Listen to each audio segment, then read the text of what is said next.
Hi hello ನಮಸ್ಕಾರ welcome back to my new log. So ಇವತ್ತು ಶುಕ್ರವಾರ ಆಗಿದೆ.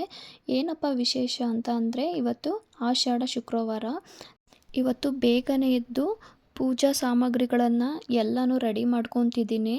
ಬೇಗನೆ ಪೂಜೆ ಮಾಡೋಣ ಅಂತ ಅಂದ್ಬಿಟ್ಟು ಬನ್ನಿ. ಇವತ್ತಿನ ವಿಶೇಷತೆ ಏನು ಅಂತ ಅಂದರೆ, ಮನೆಗಳಲ್ಲಿ ಲಕ್ಷ್ಮೀ ಪೂಜೆ ಮಾಡೋದು ಬರೀ ಹಣಕಾಸಿಗಷ್ಟೇ ಅಲ್ಲ, ಸುಖ, ಶಾಂತಿ, ಆರೋಗ್ಯ, ಐಶ್ವರ್ಯ, ಧನ, ಧಾನ್ಯ, ಸಮೃದ್ಧಿ ಹಾಗೆ ದೇವತೆಯ ಕೃಪೆ ಸದಾ ನಮ್ಮ ಮನೆ ಮೇಲೆ ಇರಲಿ ಅಂತ. ಹಾಗಾಗಿ ಈ ಆಷಾಢ ಶುಕ್ರವಾರದಲ್ಲಿ ಲಕ್ಷ್ಮೀ ಪೂಜೆ ಜೊತೆಗೆ ಉಪ್ಪಿನ ದೀಪಾರಾಧನೆ ಕೂಡ ಮಾಡಿಕೊಳ್ತಿದ್ದೀನಿ. ಹಾಗೆ ಬೆಳಿಗ್ಗೆ ಬೇಗನೆ ಎದ್ದು ಪೂಜೆಗೆ ಎಲ್ಲ ರೆಡಿ ಮಾಡಿಕೊಳ್ತಿದ್ದೀನಿ.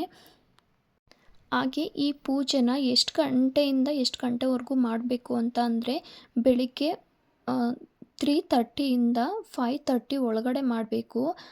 ಆ ಬ್ರಾಹ್ಮಿ ಮುಹೂರ್ತ ಅಂತ ಕರೀತಾರೆ. ಅದಕ್ಕೋಸ್ಕರನೇ ನಾವು ಬೆಳಿಗ್ಗೆ ಬೇಗ ಎದ್ದೊಳಕ್ಕಾಗಲಿಲ್ಲ ಅಂತ ಅಂದ್ರೂ 5:30 ಅಷ್ಟರಲ್ಲಾದ್ರೂ ನಾವು ಪೂಜೆ ಮಾಡಬೇಕು. ಆವಾಗಲೇ ಅಂತೆ ಲಕ್ಷ್ಮೀ ದೇವತೆಗೆ ಪೂಜೆ ಸಲ್ಲೋದು. ಸೊ ಅದಕ್ಕೋಸ್ಕರನೇ ನಾವು ಬೆಳಿಗ್ಗೆ ಬೇಗ ಎದ್ದು ಉಪ್ಪಿನ ಆರಾಧನೆಗೆ ನಾನು ರೆಡಿ ಮಾಡ್ಕೊಳ್ತಿದ್ದೀನಿ ಎಲ್ಲನೂ. ಹಾಗಾಗಿ ಈ ಆಷಾಢ ಮಾಸದಲ್ಲಿ ದೇವರ ಕಾರ್ಯ ಹೆಚ್ಚಾಗಿ ಮಾಡುತ್ತಾರೆ.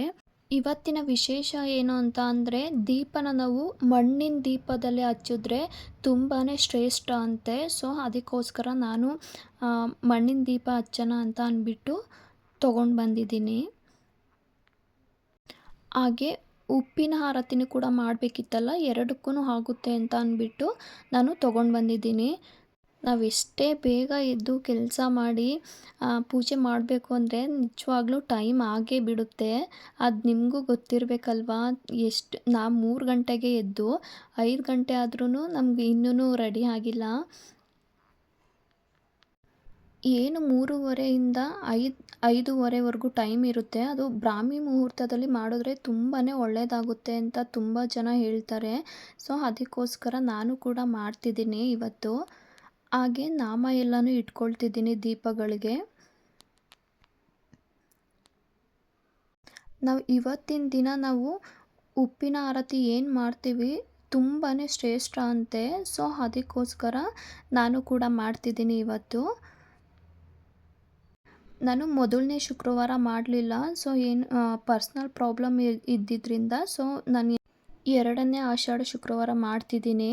ನನಗಂತೂ ಎಷ್ಟು ಖುಷಿ ಆಗ್ತಿದೆ ಅಂತ ಅಂದರೆ ತುಂಬಾ ಖುಷಿ ಆಗ್ತೈತೆ. ಹಾಗೆ ಹೊಸ್ಲಿಗೆಲ್ಲ ನಾಮ ಎಲ್ಲ ಇಕ್ಕಿ ಹೂವು ಎಲ್ಲ ಮಡ್ಚೋಣ ಅಂತ ಅಂದ್ಬಿಟ್ಟು ಒಳಗಡೆ ಪೂಜೆ ಸಾಮಾನೆಲ್ಲ ರೆಡಿ ಆಗಿದೆ. ಹಾಗೆ ಇಲ್ಲಿ ರೆಡಿ ಮಾಡಿಕೊಂಡ್ರೆ ನೈವೇದ್ಯಕ್ಕೆ ಸ್ಟಾರ್ಟ್ ಮಾಡ್ಕೊಳ್ಳೋಣ ಅಂತ ಅಂದ್ಬಿಟ್ಟು ಇಲ್ಲಿ ರೆಡಿ ಮಾಡ್ಕೊತಿದ್ದೀನಿ. ಹಾಗೆ ಶುಕ್ರವಾರ ಉಪ್ಪನ್ನು ತೊಗೊಂಡು ಬಂದರೆ ತುಂಬಾ ಒಳ್ಳೆಯದಾಗುತ್ತೆ ಅಂತ ಹೇಳ್ತಾರೆ. ಅದು ಶ್ರೇಷ್ಠ ಅಂತೆ. ಹಾಗೆ ಈ ಏನು ದೊಡ್ಡ ದೀಪ ಇರುತ್ತೆ ಅದಕ್ಕೆ ಫುಲ್ಲು ಫಿಲ್ ಮಾಡಿ ಕಲ್ಲುಪ್ಪನ್ನ ನೋಡಿ ಈ ಥರ ಇದ್ದು, ಆಮೇಲೆ ಅರಿಶಿಣ, ಕುಂಕುಮ, ಅಕ್ಷತೆ ಕಾಳು ಎಲ್ಲನೂ ಹಾಕಿಬಿಟ್ಟು ಆಮೇಲೆ ದೀಪನ ಇಡಬೇಕಾಗುತ್ತೆ. ಹಾಗೆ ಇಡಬಾರ್ದು. ಸೊ ಅದಕ್ಕೋಸ್ಕರ ಇವೆಲ್ಲನೂ ಇಟ್ಬಿಟ್ಟು ಆಮೇಲೆ ಜೋಡಿ ದೀಪ ಹಚ್ಚಬೇಕು. ಒಂಟಿ ದೀಪ ಹಚ್ಚೋ ಹಾಗಿಲ್ಲ. ನಾನು 1 ಬತ್ತಿ ತೊಗೊಂಡ್ರೆ ಬೇಗ ಉರಿದೋಗುತ್ತೆ ಅಂತ ಅಂದ್ಬಿಟ್ಟು 2 ಬತ್ತಿ ತೊಗೊಂಡು ಹೊಸ್ಕೊಂಡಿದ್ದೀನಿ. ಬೇಗ ಎಣ್ಣೆ ಹಾಕಿದ್ರೂ ಬೇಗ ಉರಿದೋಗಲ್ಲ. ಸೊ ಅದಕ್ಕೋಸ್ಕರ ಹಾಗೆ ದೀಪನೂ ಇಟ್ಬಿಟ್ಟು ದೀಪಗೆ ಹೂವನ್ನೆಲ್ಲನೂ ರೆಡಿ ಮಾಡ್ಕೊತಿದ್ದೀನಿ. ನನಗಂತೂ ಈ ಥರ ಪೂಜೆ ಎಲ್ಲನೂ ಬೇಗ ಎದ್ದು ಮಾಡೋಕ್ಕಂತೂ ತುಂಬಾ ಇಷ್ಟ ಆಗುತ್ತೆ. ಸೊ ಅದಕ್ಕೋಸ್ಕರ ನಾನಿವತ್ತು 3 ಗಂಟೆಗೆ ಎದ್ದಿದ್ದೀನಿ. ಆದರೂ ಟೈಮೇ ಆಗಿಬಿಟ್ಟಿದೆ. ಇವಾಗ ಆಲೇ 5:15 ಆಗಿಬಿಟ್ಟಿದೆ. ಸೊ ಇವಾಗ ನೈವೇದ್ಯಕ್ಕೆ ರೆಡಿ ಮಾಡ್ಕೊಳ್ಳೋಣ ಬನ್ನಿ. ನಾನು 3/4 ಕಪ್ಪಷ್ಟು ಅಕ್ಕಿ ತೊಗೊಂಡಿದ್ದೀನಿ. ಹಾಗೆ 3/4 ಕಪ್ಪಷ್ಟು ಹೆಸರುಬೇಳೆ ತೊಗೊಂಡಿದ್ದೀನಿ. ಅದನ್ನು ತೊಳ್ಕೊಂಡು ಇಟ್ಬಿಟ್ಟು 4 ಕಪ್ಪಷ್ಟು ನಾನು ನೀರು ಹಾಕ್ಕೊತಿದ್ದೀನಿ. ಅದು ಸ್ವಲ್ಪ ತೆಳ್ಳಗಿರಬೇಕಲ್ವ. ಸೊ ಅದಕ್ಕೋಸ್ಕರ ಹಾಗೆ ಲಿಟಲ್ ಕ್ಲೋಸ್ ಮಾಡಿಬಿಟ್ಟು ನಾನು 3 ವಿಷಲ್ ಕೂಗಿಸ್ಕೊತಿದ್ದೀನಿ. ಹಾಗೆ ಅದು ಒಂದು 1/4 ಗಂಟೆ ಟೈಮ್ ಹಿಡಿಯಿತು. ಇವಾಗ ನೈವೇದ್ಯ ಎಲ್ಲ ರೆಡಿಯಾಗಿ ನಮ್ಮನೆ ತುಪ್ಪ ಇತ್ತು. ಸೊ ಅದಕ್ಕೋಸ್ಕರನೇ ನಾನು ತುಪ್ಪದಲ್ಲಿ ದೀಪ ಹಚ್ಚುತ್ತಾ ಇದ್ದೀನಿ. ಆದರೂ ಟೈಮ್ ಆಗೇ ಬಿಟ್ಟಿದೆ, ಆಲೇ 5:15 ಆಗಿದೆ. ಸೊ 5:15 ಅಷ್ಟರಲ್ಲಿ ಮಾಡ್ಬೋದು ಪೂಜೆನ. ಸೊ ಅದಕ್ಕೋಸ್ಕರನೇ ಇವಾಗೆಲ್ಲ ರೆಡಿಯಾಗಿದೆ. ಇವಾಗ ದೀಪ ಹಚ್ಬಿಟ್ಟು ನಾನು ನೈವೇದ್ಯಕ್ಕೆ ಸಿಹಿ ಪೊಂಗಲ್ ಮಾಡಿದ್ದೀನಿ. ಇವತ್ತಿನ ದಿನಗಳಲ್ಲಿ ಮಣ್ಣಿನ ದೀಪ ಅಂತೂ ಹಚ್ಚಿದ್ರೆ ತುಂಬಾ ಒಳ್ಳೆಯದಾಗುತ್ತೆ ಅಂತ ಎಲ್ಲರೂ ಹೇಳ್ತಾರೆ. ಹಾಗೆ ಆಷಾಢ ಶುಕ್ರವಾರ ದಿನಗಳಲ್ಲಿ ಹೆಣ್ಣು ದೇವತೆಗಳಿಗೆ ಅಲಂಕಾರ ಮಾಡಿ ಪೂಜೆನ ಸಲ್ಲಿಸ್ತಾರೆ. ಹಾಗೆ ಆಷಾಢ ಶುಕ್ರವಾರದ ದಿನ ಹೆಣ್ಣು ದೇವತೆಗೆ ಹೋಗ್ಬಿಟ್ಟು ಮಡ್ಲಕ್ಕಿ ಆಗಿರ್ಬೋದು, ಹಾಗೆ ಪೂಜೆ ಏನಾದ್ರೂ ಮಾಡ್ಕೊಂಡು ಬಂದರೆ ತುಂಬಾ ಒಳ್ಳೆಯದಾಗುತ್ತೆ. ಹಾಗೆ ದೇವ್ರ ಹತ್ರ ನಮಗೆ ಒಳ್ಳೆಯದಾಗಲಿ ಅಂತ ಕೇಳ್ಕೊತೀವೋ ಇಲ್ವೋ ಗೊತ್ತಿಲ್ಲ, ಆದರೆ ನಮ್ಮ ಮಕ್ಳಿಗೆ ಒಳ್ಳೆಯದಾಗಲಿ ಅಂತ ಕೇಳ್ಕೊತೀವಿ. ಹಾಗೆ ಮನೇಲೆಲ್ಲ ಪೂಜೆ ಎಲ್ಲ ಮಾಡ್ತಾಯಿದ್ದೀನಿ. ದೇವಸ್ಥಾನಕ್ಕೂ ಕೂಡ ಹೋಗಬೇಕು. ಸೊ ಅದಕ್ಕೆ ಇದನ್ನು ಪೂಜೆ ಎಲ್ಲ ಮುಗಿಸಿ ಅಷ್ಟರಲ್ಲಿ ನನ್ನ ಮಗ ಎದ್ದೊಳ್ತಾನೆ. ಅವನಿಗೆ ರೆಡಿ ಮಾಡಿ ಸ್ಕೂಲಿಗೆಲ್ಲ ಕಳಿಸಿ ಅವನ್ನ ಬಿಟ್ಟು ಬಂದಾದಮೇಲೆ ನಾನು ದೇವಸ್ಥಾನಕ್ಕೆ ಹೋಗಬೇಕು. ಅಲ್ಲಿವರೆಗೂ ಹೋಗೋಕ್ಕಾಗಲ್ಲ ದೇವಸ್ಥಾನಕ್ಕೂ ಕೂಡ.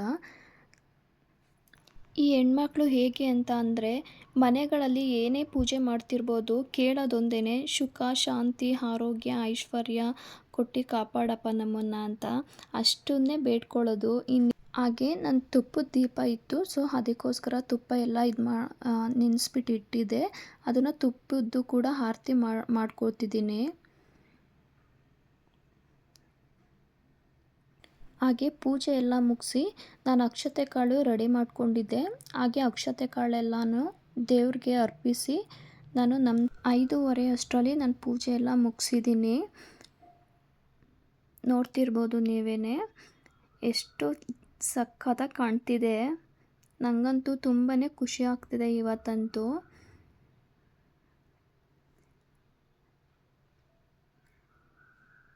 ನೋಡ್ತಿರ್ಬೋದು ನಾನು ಈ ಥರ ರೆಡಿಯಾಗಿದ್ದೀನಿ.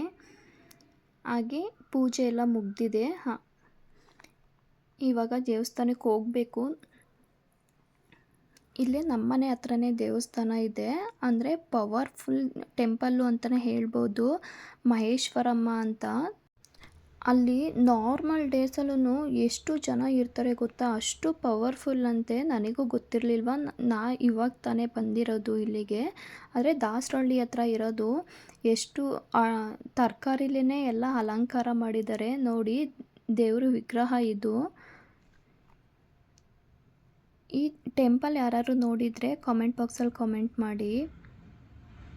ಇವತ್ತಿನ ವ್ಲಾಗ್ ಇಷ್ಟ ಆಗಿತ್ತು. ನಿಮಗೇನಾದರೂ ಇಷ್ಟ ಆದರೆ ಪ್ಲೀಸ್ ಹೀಗೆ ಸಪೋರ್ಟ್ ಮಾಡಿ. Thank you.